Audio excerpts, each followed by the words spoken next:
guys, and welcome back to my channel. My name is Johanna. For those of you who are new here, welcome. For those of you who are returning, welcome back. A great big shout out to my channel members for supporting my channel. Thank you.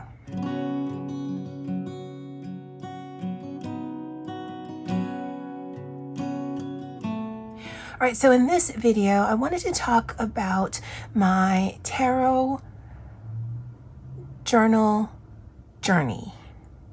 That's kind of weird. It's hard to say. But starting the week of February 27th of 2023, I started doing a daily tarot pull. Now, I know for some it is anti-Christian and it's, gateway to Satan. And the more that I learn about it, the more that I research it, to me, it doesn't mean that at all. I'm not looking to do readings for other people. I'm not actually really at this point doing readings for myself, and I'll kind of talk about that in a little bit.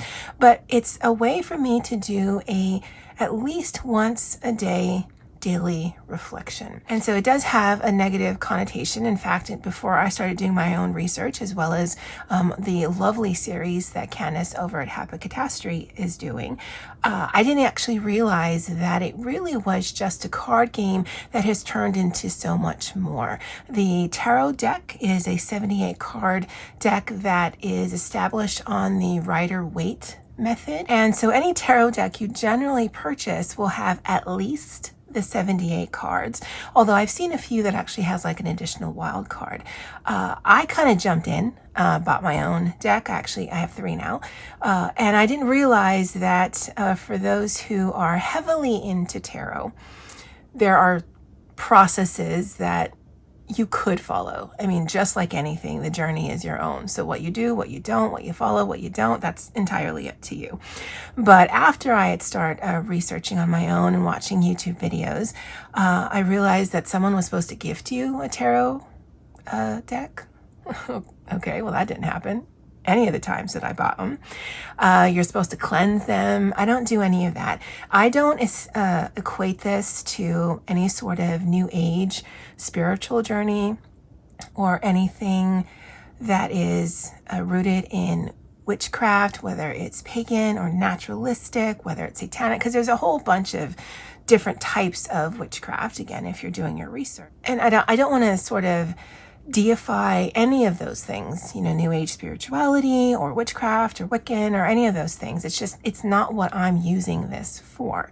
So what I have been using this for is a way to do a daily reflection that isn't based on my emotions. It's not like I'm doing a temperature check on how I'm feeling today. It's rather I shuffle the cards, I pull a card, and then I think about, okay, what this card means, and how does that relate to what I'm feeling right now? And I have really been enjoying that. So at first, and this is kind of why all of this stuff is on the desk. At first, I was just doing just real quick keywords of what those mean. I mean, I still don't know all of the cards. I know that I have not pulled every single tarot card. I have not had exposure to all 78 different cards. There's the major arcana and the minor arcana. So I'm still learning about it. So I can't pull a card and tell you what it means. I still have to either look at the guidebook that comes with, or I look online at biddytarot.com, and I'll talk a little bit more about that. But at first, I was just doing it during the regular work week. And every day I would pull a tarot card if I wanted to. Again, my hobbies, and this I do consider part of my hobbies, is not something that dictates what I do. I just try to go with the flow. I like to build a habit of it, but if it doesn't happen, I'm not going to beat myself up about it. But when things started getting really busy at work, I needed more space. And so I decided to move it from my everyday carry Hobonichi weeks, which this looks like the last week it was, to moving it into this little here, which is an A6 weekly. And all it is just a bunch of weeklies. Now, I am not tying myself to the actual dates here, so I am just writing in the dates that it corresponds to. And so I started this in the beginning of September, and I will just continue to do this. Now, if there are days that I do not pull a card, I'm not going to stress about it. And I'm just going to go to the next day, and I'm just going to keep doing this. And so this is going to go from September of 2023 to September of 2024. And then I'll do a check-in to see if this little system works. I've enjoyed it, so I don't see why I wouldn't get another one of these and just continue it year over year. But I really have been enjoying it. On top of that system, because I have been enjoying it, I got this. This is an A6 Moterm zipper case cover. It has what you typically see in a Moterm, where it has a credit card slots there. It's got some pockets there, because these are actually two different pockets. And then you could actually turn it into a wallet function if you want to put cash or stickers there. I keep this very minimal because I do not want it to bulk up. So I've got a cover on cover on an A6 half-year Stalogy, so it's very thin. And this is actually just a transfer rub-on transfer sheet that I've stuck in here just because I like the cover of it.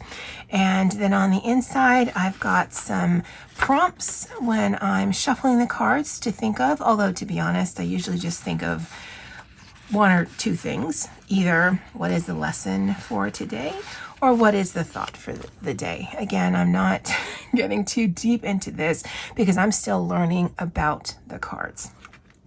And I just did some deco here. This is actually probably the most that you're going to see by way of any kind of tip-ins or stickers, because I do want to keep this fairly compact. And so what I've been doing is a lot of stamping and even some doodling. Now, on top of the tarot decks that I have, and I'll actually show you, I also picked up 2 oracle cards. Now, tarot is based on the Rider-Waite system.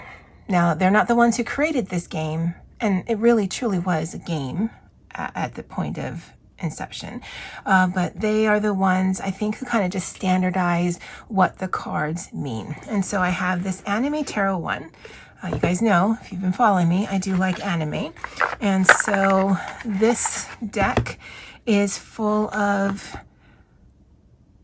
major arcana, and then the court cards, so the king, queen, whatever, have pictures, but then the minor arcana are all pips, which means there's not specific artwork. So you're just going to see 6 of cups. So there's 6 cups, 3 swords, etc.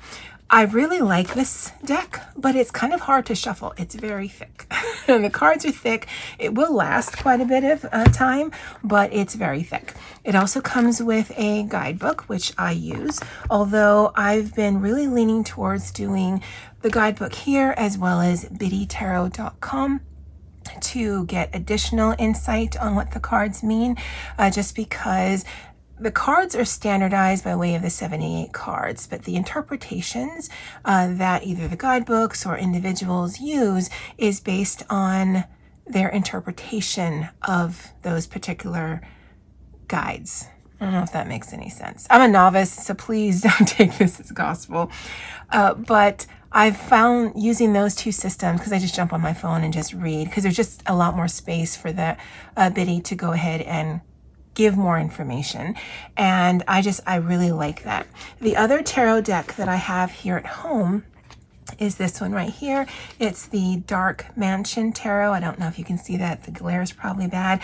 This is probably my favorite deck, just because it's easy to shuffle. And I chose this deck, like all of the other decks that I'm going to show you, based on the artwork.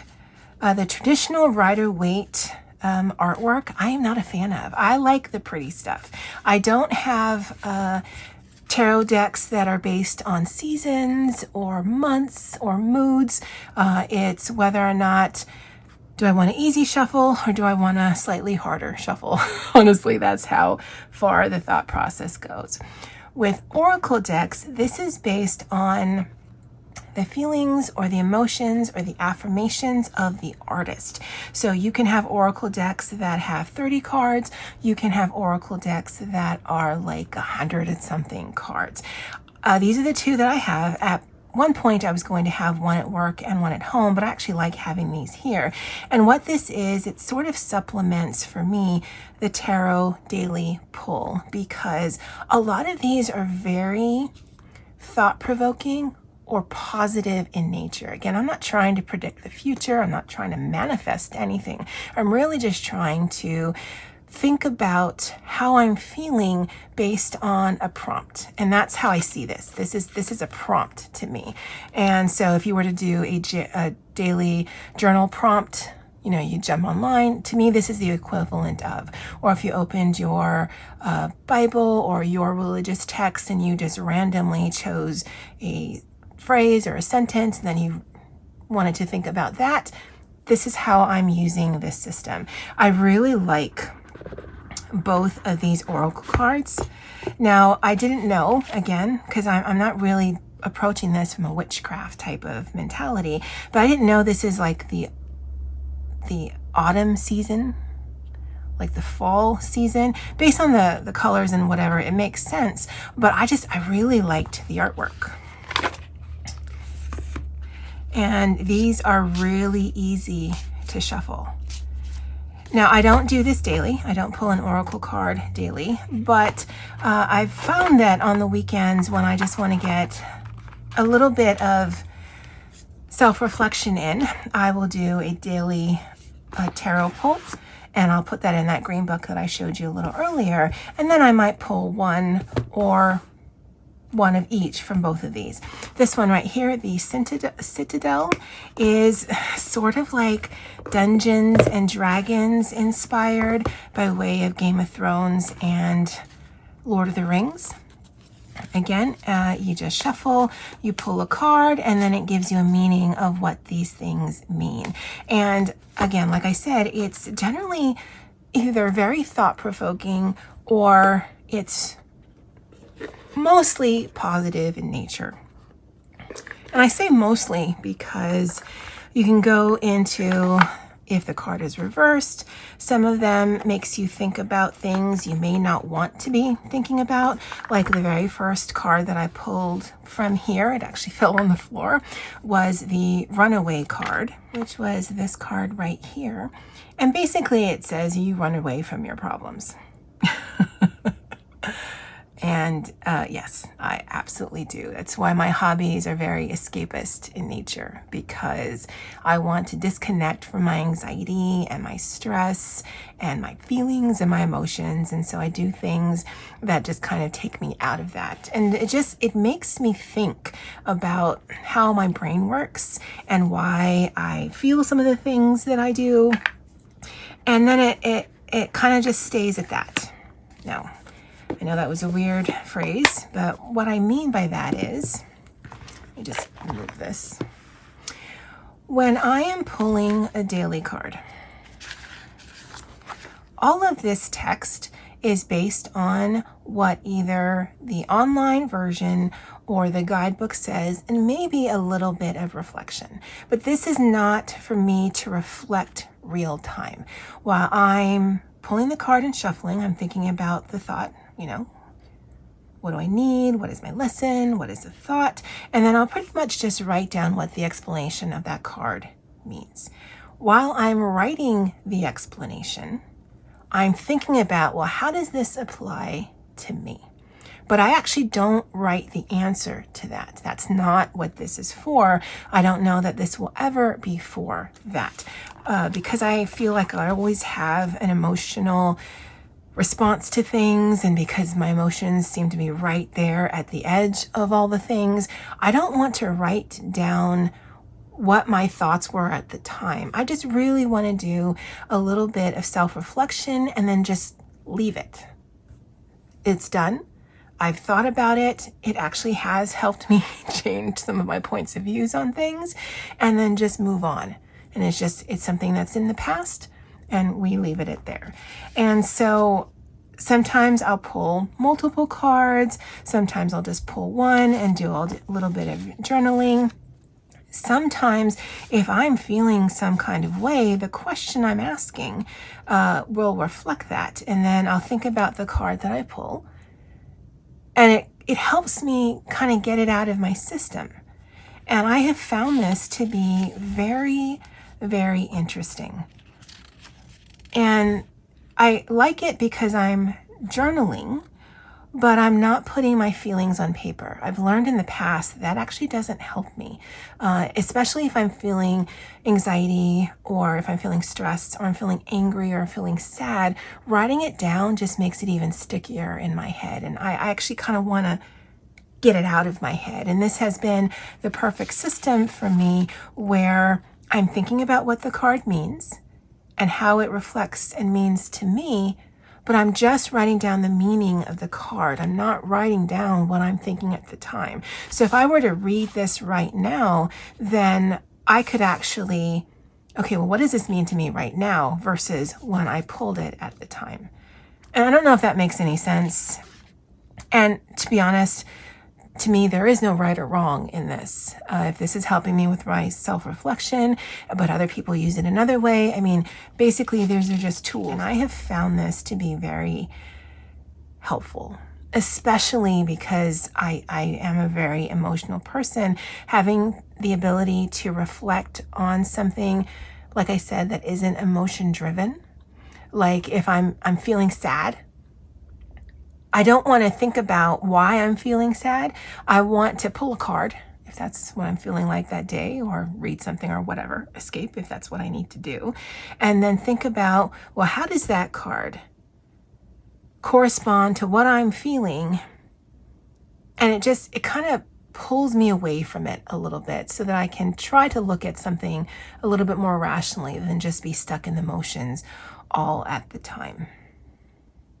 I don't know how helpful this was. I don't know if this is interesting to anyone else, but I have just found this very, very interesting. And so I've done some stamping already, and I can do more, but I've just found this method to be really helpful. And whether I come in here just on the weekends or if I do it every day, it's a system that just kind of waits on me. And I really like having systems like that. I actually do have one more tarot card, and I'll put a picture here on the screen, but that one's at work. That one I do a pull, and that's the one that I had starting in February of 2023. All right, guys, well, this is the system I'm using to do a bit of self-reflection. But what kind of system do you have when you're wanting to do some self-reflection? Do you do Bible study, tarot cards, oracle cards? Do you do journal prompts? I would love to know in the comment section below. All the things that you've seen here, if I can find them, I will go ahead and link them in the description box below. They will be affiliate links. It does not cost you anything additional, but I do earn a small commission if you click on any of it. All right, guys, well, that's it for me for now. And as always, aloha.